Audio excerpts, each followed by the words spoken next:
अच्छा, what is actually electromeric effect?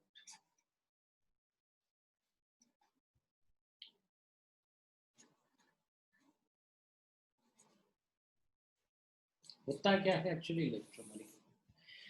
मैंने आपको एक चीज बताया था इलेक्ट्रॉनिक इफेक्ट के बारे में, ठीक है। जब मैंने शुरुआत में बताया था इलेक्ट्रॉनिक इफेक्ट होता है, उसके अंदर इंडक्टिव इफेक्ट होता है, रेजोनेंस इफेक्ट होता है और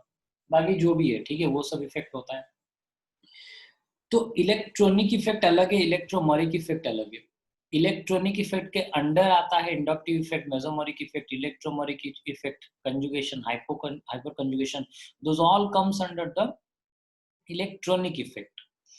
तो इलेक्ट्रॉनिक इफेक्ट के अंडर हम पढ़ रहे हैं एक effect that is electromeric effect. तो इलेक्ट्रोमेरिक इफेक्ट एक्चुअली होता क्या है, देखो, लेट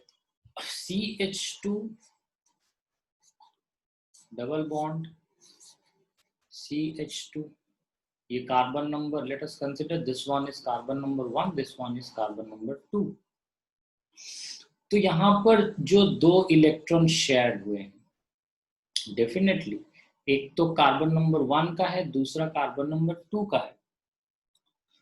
तो ये दोनों के दोनों अगर ये दोनों के दोनों इलेक्ट्रॉन अगर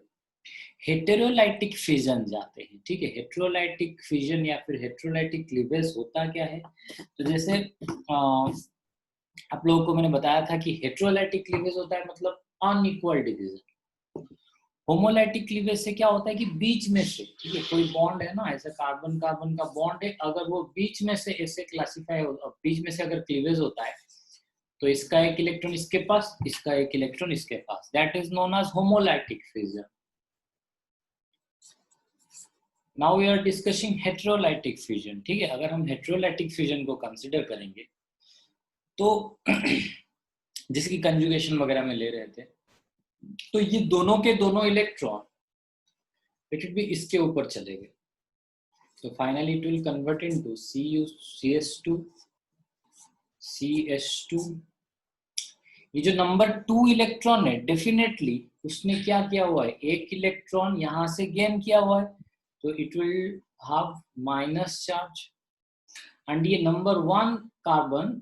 एक इलेक्ट्रॉन लॉस किया हुआ है, तो definitely it will have plus charge. तो एक चीज देखो कि इंडक्टिव इफेक्ट में क्या हो रहा था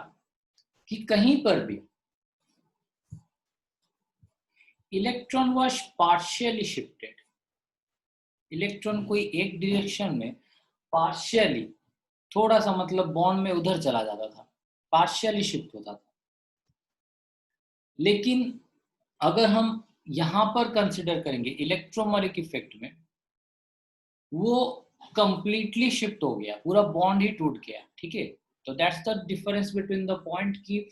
इंडक्टिव इफेक्ट में पार्शियल शिफ्टिंग होता है, उसी बॉन्ड के अंदर ही शिफ्ट हो जाता है, लेकिन in electromeric effect the electron pair और द पाई इलेक्ट्रॉन क्लाउड, आपको तो पता है कि एक डबल बॉन्ड में एक सिग्मा होता है, दूसरा होता है पाई बॉन्ड, तो पाई electron cloud is completely moved और कंप्लीटली डिस्प्लेस्ड। बाकी कंप्लीटली डिस्प्लेस होने के साथ साथ इंडक्टिव इफेक्ट जो था वो परमानेंट था, वो परमानेंटली ये इलेक्ट्रॉन फ्लोरीन की तरफ चले गए। लेकिन दिस इफेक्ट, ये जो आपका इलेक्ट्रोमेरिक इफेक्ट है, वो एक्चुअली टेम्पोररी है, वो कुछ टाइम के लिए होता है। जैसे कि लेट अस कंसीडर ये CH2 डबल बॉन्ड CH2 है ना, तो यहाँ पर लेट इट बी मैंने HCl दे दिया, यहाँ पर लेट इट बी मैंने HCl दे दिया। तो ऐसे क्या होगा कि HCl देने से एक तो H plus plus Cl minus, तो यहां से Cl माइनस मूव कर जाएगा CH2 प्लस के पास, H प्लस मूव कर जाएगा CH2 माइनस के पास। तो जब कभी भी हम HCl देंगे तभी जाके ये इलेक्ट्रॉन पेयर एक डायरेक्शन में शिफ्ट होगा, जब तक वहां पर हम इलेक्ट्रॉन ना देंगे तब तक वो शिफ्टिंग होगा ही नहीं। जब तक हम इलेक्ट्रॉन यहाँ पर, जब तक ये HCl हमने नहीं दिया है, कोई रिएजेंट नहीं दिया हुआ है, तब तक ये इलेक्ट्रॉन शिफ्टिंग नहीं होगा। अगर मैंने HCl दिया था फिर HCl निकाल दिया फिर ये वाला स्ट्रक्चर जो प्लस माइनस वाला स्ट्रक्चर, अगर मैंने जो HCl दिया था फिर वापस HCl को वहां से रिमूव कर दिया, रिएक्शन कंडीशन से अगर मैंने रिमूव कर दिया, तो फाइनली ये वाला जो प्लस माइनस होने वाला था वो फिर से वापस ऐसे बॉन्डेड स्ट्रक्चर में कन्वर्ट हो जाएगा। तो कुछ इस तरह इलेक्ट्रोमेरिक इफेक्ट इज टेम्पोररी, ठीक है, इन the presence of a particular reagent होता है, लेकिन जो इंडक्टिव इफेक्ट होता है वो परमानेंट होता है, और इंडक्टिव इफेक्ट में पार्शियल शिफ्ट होता है, इलेक्ट्रोमेरिक इफेक्ट में कंप्लीट शिफ्ट हो जाता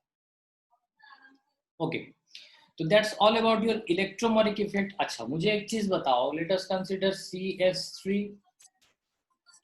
CH डबल बॉन्ड CH2, इसके साथ मैंने HCl ऐड किया, ठीक है,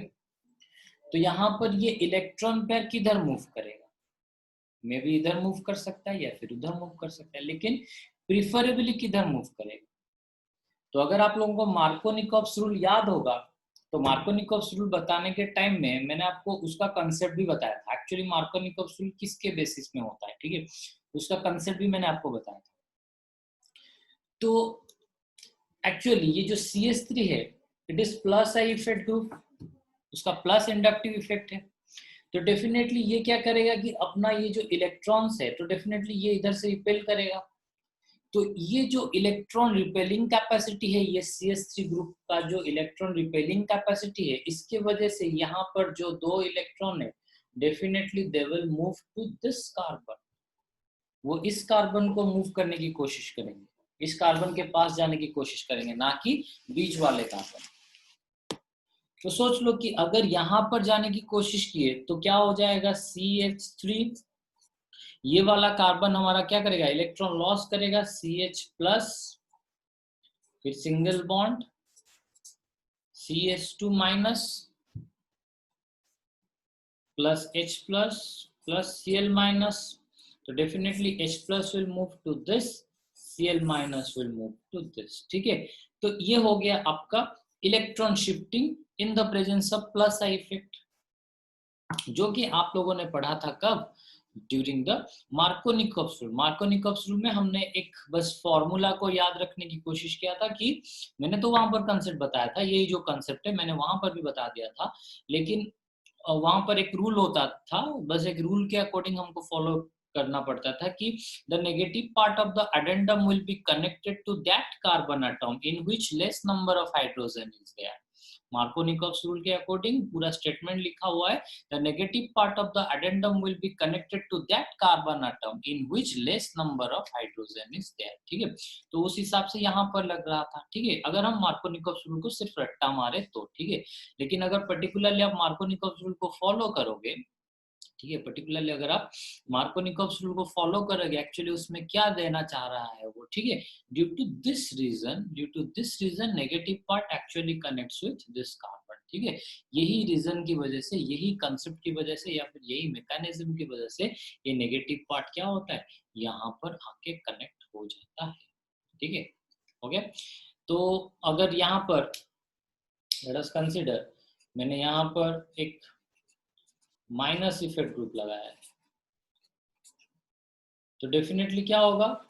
NO2 तो माइनस आई इफेक्ट ग्रुप है, तो ये क्या करेगा, इलेक्ट्रॉन पेयर को इधर शिफ्ट करेगा, तो finally it will converted into CH minus NO2 CH2 plus, ठीक है, कुछ इस तरह केमिकल रिएक्शन कंप्लीट होगा, ठीक है। So that's all about the electromeric effect, it is the temporary complete shifting, ठीक है, it is the temporary complete shifting of the electron cloud towards one participating element, ठीक है, it is the complete shifting of electron cloud towards the one participating element, ठीक है, जिसको हम बोलते हैं क्या, इलेक्ट्रोमेरिक इफेक्ट। तो नेक्स्ट हम आ जाते हैं मेसोमेरिक इफेक्ट, ठीक है, नेक्स्ट हम आ जाते हैं मेसोमेरिक इफेक्ट। अबे शाला, आपके नाम से क्या दो जन, अच्छा, तो मेसोमेरिक इफेक्ट में it is also known as resonance effect. Mindfully सुनना मेसोमेरिक इफेक्ट को, मेसोमेरिक इफेक्ट या फिर रेजोनेंस इफेक्ट को जाने से पहले we will discuss what is resonance, resonance होता क्या है एक्चुअली?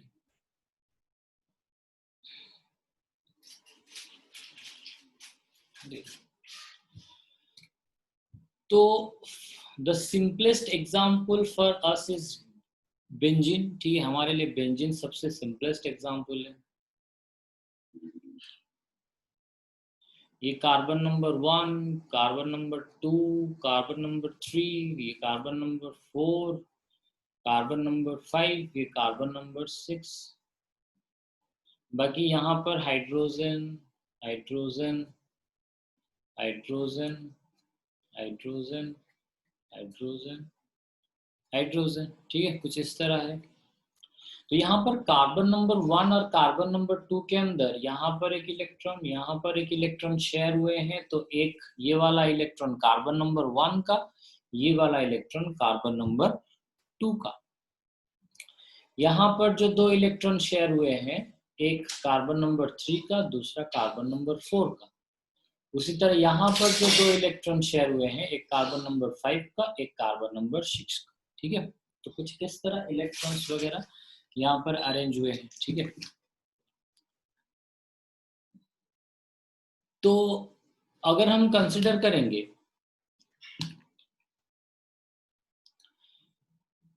कि लेट्स कंसिडर ये 1 2 दोनों के दोनों इलेक्ट्रॉन कार्बन नंबर 2 के ऊपर मूव कर रहे हैं, ठीक है। Let us consider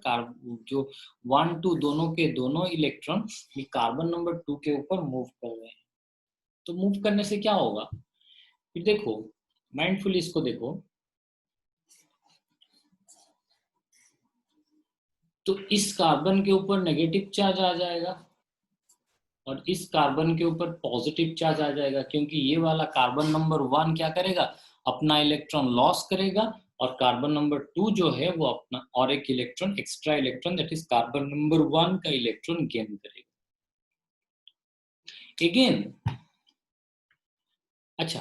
let it be carbon number 2 के ऊपर बस एक ही एक्स्ट्रा इलेक्ट्रॉन है, दैट इज कार्बन नंबर 1 का इलेक्ट्रॉन उसके पास गया, इसीलिए उसके पास एक एक्स्ट्रा इलेक्ट्रॉन है। लेकिन बॉन्ड फॉर्मेशन के लिए उसके पास कितना इलेक्ट्रॉन है, एक दो, दोनों के दोनों इलेक्ट्रॉन उसके पास बॉन्ड फॉर्मेशन के लिए। तो मे बी वहां पर जस्ट -1 चार्ज है, लेकिन ये इलेक्ट्रॉन नंबर 1 और इलेक्ट्रॉन नंबर 2 दोनों के दोनों इलेक्ट्रॉन इसके पास है टू फॉर्म द बॉन्ड। एक और बॉन्ड बनाने के लिए इसके पास, ये वाले कार्बन के पास 2 इलेक्ट्रॉन। तो अगर ये जो नेगेटिव चार्ज है इसको इधर शिफ्ट कर देता है, तो फाइनली होता क्या है, देखो कि ये बॉन्ड, यहाँ पर एक बॉन्ड हुआ करता है अभी अभी के लिए, ठीक है, कंसिडर करो, और यहाँ पर प्लस। अच्छा, अगर ये इलेक्ट्रॉन इधर एक बॉन्ड फॉर्मेशन कर लिया, तो ये वाला जो कार्बन था, ठीक है, ये वाला जो कार्बन था उसका कितना नंबर ऑफ बॉन्ड हो जाएगा, 1 2 3 4। दूसरा एक हाइड्रोजन भी यहाँ पर लगा हुआ है, ठीक है, जो मैंने यहाँ पर ड्रॉ नहीं किया हुआ है, लेकिन यहाँ पर हर जगह पर एक एक हाइड्रोजन तो लगा हुआ है। तो यहाँ पर ये वाला कार्बन का 5 बॉन्ड हो जाएगा, विच इज नॉट पॉसिबल, क्योंकि कार्बन तो हमारा टेट्रावेलेंट है, तो कार्बन तो 4 बॉन्ड कर पाएगा, लेकिन यहाँ पर कार्बन का 5 बॉन्ड पॉसिबल नहीं है। तो इसीलिए ये जो इलेक्ट्रॉन है ये मूव कर जाएंगे इधर, ये कार्बन के पास मूव कर जाएंगे, मतलब कार्बन नंबर 4 के पास मूव कर जाएंगे। तो कुछ इस तरह, जैसे कि यहाँ पर 2 इलेक्ट्रॉन जब शिफ्ट हो गए तो ये कार्बन नंबर 2 के ऊपर माइनस चार्ज आ गया, तो उसी तरह यहाँ के जो 2 इलेक्ट्रॉन जब यहाँ पर मूव कर जाएंगे तो यहाँ पर कितना आ जाएगा, उसी तरह एक नेगेटिव चार्ज आ जाएगा, प्लस माइनस। फिर से जैसे कार्बन नंबर 2 के पास नेगेटिव चार्ज, कार्बन नंबर 2 के पास बस एक माइनस चार्ज था, फिर भी उसके पास 2 इलेक्ट्रॉन था फॉर मेकिंग 1 बॉन्ड, एक बॉन्ड बनाने के लिए उसके पास 2 इलेक्ट्रॉन था। तो इसीलिए यहाँ पर जो नेगेटिव चार्ज है, डेफिनेटली इसके पास भी 2 इलेक्ट्रॉन है, क्योंकि यहाँ का जो बॉन्ड का जो दोनों का दोनों इलेक्ट्रॉन था, ये दोनों का दोनों इलेक्ट्रॉन ही उसके ऊपर शिफ्ट हो गया है। तो यहाँ पर मे बी उसके ऊपर -1 चार्ज है, लेकिन बॉन्ड फॉर्मेशन के लिए उसके पास तो 2 इलेक्ट्रॉन है। तो डेफिनेटली ये क्या करेगा कि यहाँ पर एक बॉन्ड फॉर्मेशन कर लेगा। बॉन्ड बॉन्ड, यहाँ पर एक बॉन्ड फॉर्मेशन हो गया। तो उस हिसाब से ये वाला कार्बन का कितना बॉन्ड हो जाएगा, 1 2 3 4, फिर और एक हाइड्रोजन भी उसके साथ लगा हुआ होगा, तो 5 बॉन्ड हो गया, विच इज नॉट पॉसिबल। तो वो क्या करेगा, ये वाला इलेक्ट्रॉन पेयर को इधर शिफ्ट कर लेगा। तो इधर शिफ्ट करने से क्या होगा कि फिर से प्लस बॉन्ड बॉन्ड, यहाँ पर माइनस, बाकी माइनस का मतलब बस एक एक्स्ट्रा है लेकिन है इलेक्ट्रॉन 2, तो इधर शिफ्ट हो जाएगा। तो इधर शिफ्ट हो जाने से क्या हो जाएगा, फिर से वापस बॉन्ड बॉन्ड।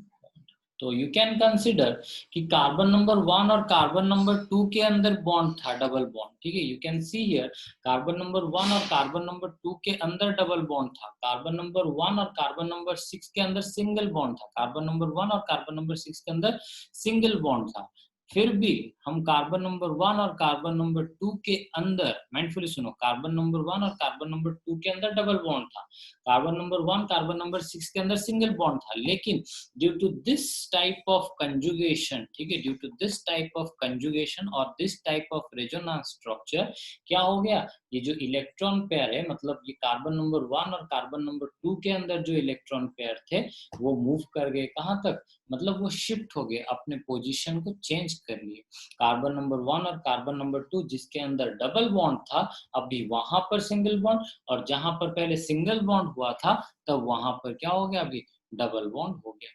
ठीक है। तो that condition is known as resonance.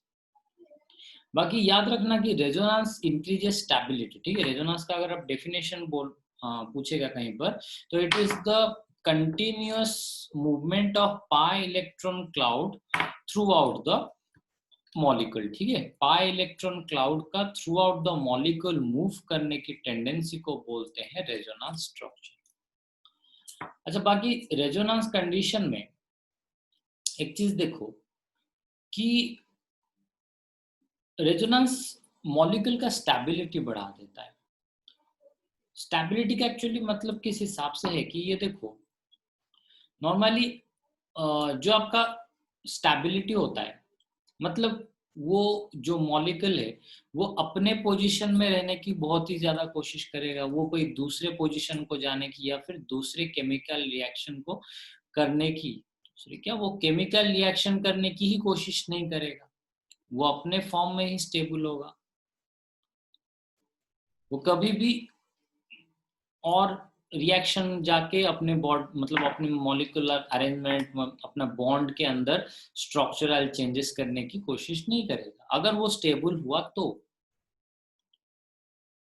लेकिन यहां पर देखो, आपको पता है कि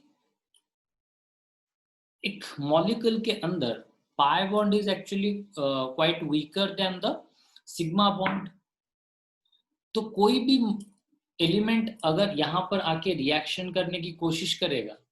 तो वो किस बॉन्ड को अफेक्ट करेगा, डेफिनेटली पाई बॉन्ड्स, यहाँ पर जितने भी पाई बॉन्ड्स है उसको वो अफेक्ट करने की कोशिश करेगा पहले, क्योंकि sigma bond is quite stronger, ठीक है। सिग्मा बॉन्ड जो है वो क्वाइट स्ट्रॉन्ग होता है। तो डेफिनेटली एक, जब भी कोई रिएजेंट आएगा बाहर से, जब भी कोई एलिमेंट आएगा बाहर से उसके साथ रिएक्शन करने के लिए, definitely it's point of action must be the pi bonds. तो एक्चुअली रेजोनेंस कैसे स्टेबिलिटी कैसे बढ़ाता है, एक चीज देखो कि जब कोई भी रिएजेंट, ठीक है, कोई भी रिएजेंट यहां पर आके अटैक करने की कोशिश करता है, कोई भी रिएजेंट ये पाई बॉन्ड को अटैक करने की कोशिश करता है, तब ये जो पाई बॉन्ड है, मैंने आपको बताया कि कोई भी रिएजेंट अगर आएगा तो पहले it will attack the pi bond, लेकिन जब ये पाई बॉन्ड को अटैक करने की कोशिश करेगा, ये वाला पाई बॉन्ड वापस यहां पर मूव कर गया, तो जब ये यहां पर अटैक करेगा तो उसको यहां पर पाई बॉन्ड नहीं मिलेगा, पाई बॉन्ड इधर चला गया होगा, फिर जब ये यहां से अटैक करने की कोशिश करेगा, वापस ये वाला पाई बॉन्ड क्या हुआ होगा, अपने पोजीशन को वापस लौट गया होगा। तो उस हिसाब से वो अपना पोजीशन, जो पाई इलेक्ट्रॉन क्लाउड्स होते हैं, वो अपना पोजीशन हमेशा चेंज करते रहते हैं, इधर से उधर, इधर से उधर, कंटिन्यूअसली वो अपना पोजीशन चेंज करते रहते हैं। तो ऐसे पोजीशन चेंज करने से क्या होता है कि कोई भी एक्सटर्नल रिएजेंट, ठीक है, ऐसे पोजीशन चेंज करने से क्या होता है कि कोई भी एक्सटर्नल रिएजेंट आके वहां पर अटैक नहीं कर पाता है, क्योंकि जब भी कोई एक्सटर्नल रिएजेंट आके वहां पर अटैक करने की कोशिश करेगा, ये जो पाई इलेक्ट्रॉन क्लाउड है अपना पोजीशन चेंज कर लेंगे, तो फाइनली वहां पर अटैक ही नहीं हो पाएगा। तो उस हिसाब से ये मॉलिक्यूल क्या रहेगा, अपने आप में धीरे धीरे स्टेबल होके रह जाएगा। ये मॉलिक्यूल क्या होगा ना, अपने आप धीरे धीरे वो स्टेबल होके रह जाएगा, क्योंकि वहां पर कोई भी अटैक नहीं कर सकता, तो वो क्या हो जाएगा, स्टेबल हो जाएगा धीरे धीरे। वो कुछ भी, मतलब कोई भी अटैकिंग रिएजेंट उसके पास ना आने की वजह से वो कोई भी केमिकल रिएक्शन नहीं कर पाएगा। कोई भी केमिकल रिएक्शन करने नहीं करने का मतलब क्या होता है, वो अपने स्ट्रक्चर में, मतलब अपने हिसाब से अपने पोजीशन में क्या है, वो स्टेबल है। That is known as your resonance. That's why resonance increases stability. इसीलिए हम कंसिडर करते हैं कि रेजोनेंस की वजह से stability of A molecule increases. ठीक है, नेक्स्ट हम आते हैं, ये तो हो गया रेजोनेंस। तो रेजोनेंस के अंदर रेजोनेंस इफेक्ट क्या होता है, ठीक है। रेजोनेंस इफेक्ट एक्चुअली ये होता है कि अगर कोई इलेक्ट्रॉन पेयर डोनेट कर रहा है कहीं पर, अगर कोई भी इलेक्ट्रॉन पेयर आपको डोनेट, कंप्लीटली डोनेट कर पा रहा है, या फिर कंप्लीटली रिसीव कर रहा है इलेक्ट्रॉन पेयर, याद रखो अच्छे से कि इलेक्ट्रॉन पेयर कंप्लीटली आपको कंप्लीटली, ठीक है, जैसे इलेक्ट्रोमेरिक इफेक्ट में कंप्लीट डोनेशन हो गया, तो उसी तरह अगर कोई भी इलेक्ट्रॉन क्लाउड कंप्लीटली डोनेट हो रहा है, कोई भी ग्रुप अगर इलेक्ट्रॉन क्लाउड को कंप्लीटली डोनेट कर रहा है या फिर कंप्लीटली आपसे ले जा रहा है, ठीक है, तो उसको हम बोलते हैं रेजोनेंस इफेक्ट। जो दे रहा है आपको इलेक्ट्रॉन पेयर, उसको हम बोलते हैं प्लस आर इफेक्ट ग्रुप। जो इलेक्ट्रॉन को विड्रॉ कर रहा है, उसको हम बोलते हैं माइनस आर इफेक्ट ग्रुप,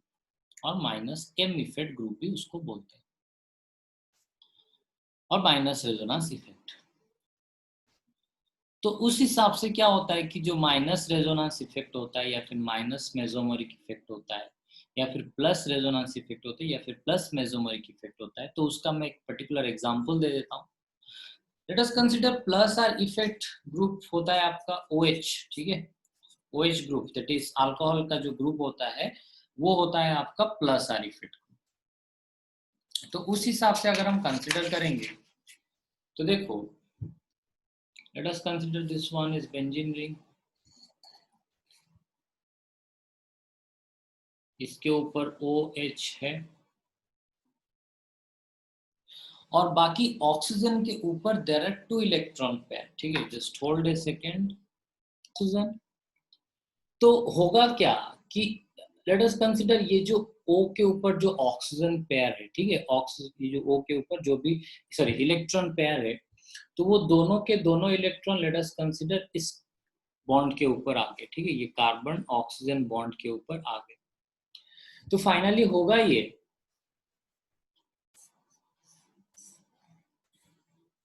ये डबल बॉन्ड ऑक्सीजन हाइड्रोजन, तो यहां पर ऑक्सीजन क्या करेगा कि अपना एक इलेक्ट्रॉन लॉस कर लिया, क्योंकि एक इलेक्ट्रॉन इधर आ गया, तो फाइनली ऑक्सीजन के ऊपर प्लस चार्ज। अच्छा, बाकी देखो कि जब यहाँ पर बॉन्ड आ गया, तो इस कार्बन का कितना बॉन्ड हो गया, 1 2 3 4 5 bond, which is quite impossible. तो इसीलिए यहाँ से इलेक्ट्रॉन पेयर फिर से ये क्या करेगा, इधर शिफ्ट कर लेगा। तो ये वाला कार्बन, मुझे बताओ, ये वाला कार्बन प्लस चार्ज होगा या फिर माइनस चार्ज होगा? यहाँ से इलेक्ट्रॉन गेन कर रहा है, फिर यहाँ से अपना इलेक्ट्रॉन लॉस कर रहा है, तो उस हिसाब से ये कार्बन ना प्लस होगा ना माइनस होगा, क्योंकि एक गेन कर रहा है, एक रिमूव कर रहा है।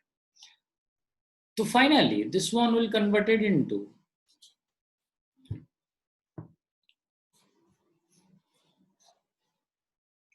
Double bond O plus H फिर यहाँ पर क्या हो जाएगा, माइनस हो जाएगा इलेक्ट्रॉन शिफ्ट होने की वजह से। वापस जैसे हमने रेजोनेंस में आज पढ़ा कि इलेक्ट्रॉन फिर से वापस इधर शिफ्ट होगा, फिर बॉन्ड होगा, फिर ये यहाँ पर शिफ्ट होगा, तो it will results into double bond O plus H, यहाँ पर माइनस हो जाएगा, फिर वापस ये यहाँ पर शिफ्ट करेगा, ये कार्बन का 5 बॉन्ड हो जाएगा, फिर वापस ये इधर मूव कर जाएगा, तो फाइनली क्या हो जाएगा, minus double bond O plus H bond bond, फिर वापस ये बॉन्ड इधर, ये इलेक्ट्रॉन क्लाउड इधर,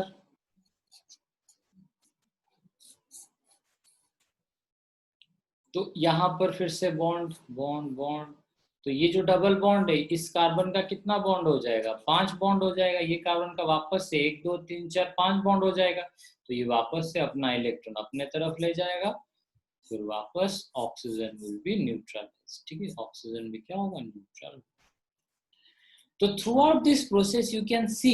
हमने यहाँ पर क्या किया कि ऑक्सीजन के ऊपर जो इलेक्ट्रॉन पेयर है, oxygen is donating the electron pair to the cyclic conjugated system. Oxygen के ऊपर जो लोन पेयर है उसको उन्होंने क्या किया, ये साइक्लिक कंजुगेटेड सिस्टम को डोनेट किया, thus OH group is regarded as plus R effect group. जब वो क्या कर रहा है, अपना इलेक्ट्रॉन पेयर यहाँ पर दे रहा है, मतलब साइक्लिक, ये तो साइक्लिक स्ट्रक्चर है, दूसरा कंजुगेटेड सिस्टम, ठीक है, साइक्लिक कंजुगेटेड सिस्टम को अगर कोई इलेक्ट्रॉन पेयर डोनेट कर रहा है तो that will be said as plus R effect group. खत्म। तो कुछ इस तरह माइनस आर इफेक्ट ग्रुप में क्या होगा, इलेक्ट्रॉन पेयर को वो एक्सेप्ट करेगा। तो मैं आपको एक चीज बता देता हूँ कि प्लस आर इफेक्ट में ये जो, देखो, जितना number of pi electron cloud होगा उतना ज्यादा रिएक्टिविटी होगा, क्योंकि पाई बॉन्ड ही क्या करता है, पाई इलेक्ट्रॉन क्लाउड ही क्या करते हैं, एक्चुअली रिएक्शन के लिए किसी को एक्टिवेट करते हैं। तो इस साइकिल के अंदर जितना भी पाई बॉन्ड है, जितना भी पाई बॉन्ड बढ़ेगा तो उस हिसाब से उसका रिएक्शन करने की टेंडेंसी भी बढ़ जाएगा, क्योंकि पाई इलेक्ट्रॉन ज्यादा है, मतलब कोई भी अटैकिंग स्पेसिस आके वहां पर जल्दी से अटैक कर सकता है, जल्दी से रिएक्शन कर सकता है। तो ये जो प्लस आर इफेक्ट ग्रुप है, पहले तो 3 इलेक्ट्रॉन पेयर थे, 3 पाई इलेक्ट्रॉन पेयर थे इस रिंग के अंदर, लेकिन ये जो प्लस आर इफेक्ट ग्रुप है उसने अपना इलेक्ट्रॉन पेयर क्या किया, वो साइक्लिक कंजुगेटेड सिस्टम को डोनेट कर दिया, उसने अपना electron pair cyclic conjugated system को डोनेट कर दिया, मतलब पहले थे 3, फिर और एक पेयर आ गया, तो हो गए कितने, 4 पेयर। तो 4 pairs of pi electron cloud is there to react, मतलब वो बेंजीन रिंग को रिएक्टिव करने के लिए 4 पाई इलेक्ट्रॉन क्लाउड है। तो जो प्लस आर इफेक्ट होता है वो क्या करता है कि रिंग को एक्टिवेट कर देता है for making any chemical reaction, thus the plus R effect group are regarded as ring activator, ठीक है, जो प्लस आर इफेक्ट ग्रुप होता है those are regarded as ring activator, ठीक है। और बाकी नेक्स्ट क्लास हम डिस्कस करेंगे minus R effect group, and minus R effect group भी इलेक्ट्रॉन, देखो माइनस आर इफेक्ट ग्रुप क्या करेगा, इलेक्ट्रॉन पेयर को विड्रॉ कर लेगा, तो विड्रॉ करने से क्या होगा कि यहाँ पर 3 है पेयर ऑफ, पहले 3 है पेयर ऑफ इलेक्ट्रॉन, ठीक है, लेकिन विड्रॉ करने के बाद 3 से बस 2 पेयर ही रह जाएंगे, तो अल्टीमेटली पाई इलेक्ट्रॉन क्लाउड कितना रह जाएगा, 2 पेयर का रह जाएगा। तो डेफिनेटली वहां पर कोई भी रिएजेंट अटैक करने का चांसेस भी क्या होगा, कम हो जाएगा। तो उसने ये जो रिंग है, ठीक है, ये जो रिंग स्ट्रक्चर है उसको डीएक्टिवेट कर लिया कि भाई तेरे पास 3 इलेक्ट्रॉन पेयर था, तेरे पास 3 पाई इलेक्ट्रॉन पेयर था, तो मैंने एक खींच के ले गया, तो डेफिनेटली तेरे पास 2 इलेक्ट्रॉन पेयर रह गए, और 2 इलेक्ट्रॉन पेयर से मतलब 3 इलेक्ट्रॉन पेयर से जितना ज्यादा रिएक्टिव हो सकता था 2 इलेक्ट्रॉन पेयर में उससे कम रिएक्टिव होगा, तो वहां पर क्या हो जाएगा, वापस से वो इलेक्ट्रॉन पेयर को अपने ऊपर ले जाता है। तो finally minus R effect group में रिंग के ऊपर नंबर ऑफ इलेक्ट्रॉन पेयर कम हो जाते हैं। जब रिंग के ऊपर नंबर ऑफ इलेक्ट्रॉन पेयर कम हो जाते हैं तो वहां पर क्या हो जाता है, तो रिंग क्या हो जाता है कि थोड़ा सा डीएक्टिवेट हो जाता है कि नहीं भैया मैं रिएक्शन नहीं करूंगा, क्योंकि मेरे पास अभी तो उसके पास 3 था, तो जितना ज्यादा रिएक्टिव होगा, अभी 2 होने से उसका रिएक्टिविटीनेस क्या हो जाएगा, कम हो जाएगा। तो इसीलिए minus R effect group is known as ring deactivator, ठीक है। और माइनस आर इफेक्ट ग्रुप का ऐसे इलेक्ट्रॉन डिस्प्लेसमेंट आगे हम नेक्स्ट क्लास डिस्कस करेंगे। Okay, thank you and good day.